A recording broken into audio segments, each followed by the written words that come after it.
Ito nga pala yung nasirang upuan. Hindi talaga. Ito, nagawa ko na yung ano. Ito na. Ito ang ipapalit ko dito. Ayan.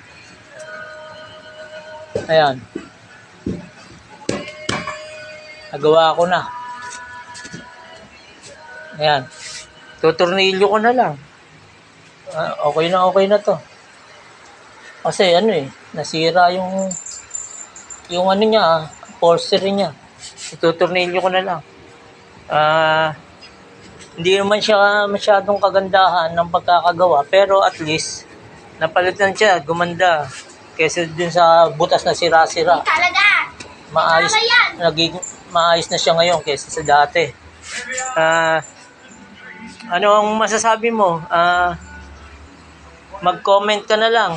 Like, share, and subscribe. Shoutout nga pala kay Jamir.